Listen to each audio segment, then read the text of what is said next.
नमस्कार मित्रांनो, आज मी तुम्हाला एक गोष्ट सांगणार आहे। एक बदक आणि एक घोडा असतो, दोघांमध्ये एक संवाद होतो। त्यात बदकाला गर्व असतो, तो म्हणतो, अरे घोड्या बघ, मी पाण्यात पोहू शकतो, हवेत उडू देखील शकतो आणि जमिनीवर चालू शकतो। तुझ्याकडे काय, तू एवढं काही करू शकतोस का? घोडा शांतपणे ऐकत होता। घोड्याने त्याला सांगितलं, अरे तुला चालता येतं, पण तू चित्तासारखा फास्ट पळू शकतोस का? तो म्हणाला, नाही।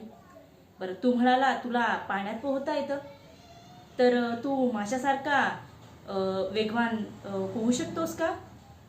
त्यानंतर पाण्याच्या खालपर्यंत जाऊ शकतोस? तो म्हणाला, नाही।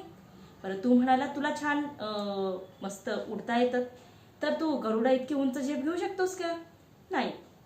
त्यावर घोडा म्हणाला, अरे तुझ्याकडे खूप सारे गुण आहेत, पण तू कुठलाही एक गुण न घेता सगळ्या गुणांमध्ये गर्वच करत बसला।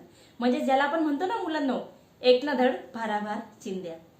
घोडा म्हणला, अरे माझ्याकडे फक्त एकच गुण आहे पळण्याचा, पण तो इतका पारंगत केलाय, मी इतका उत्तम केलाय की लोक मला युद्धात आणि सगळ्यात म्हणजे शर्यतीत वापरतात।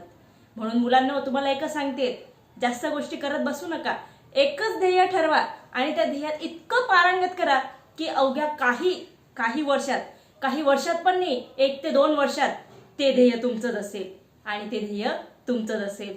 त्यामुळे मुलांनो, ध्येय ठरवलं असेल ते ध्येय ठरवा आणि त्यातच आपलं लक्ष केंद्रित करा। थँक्यू।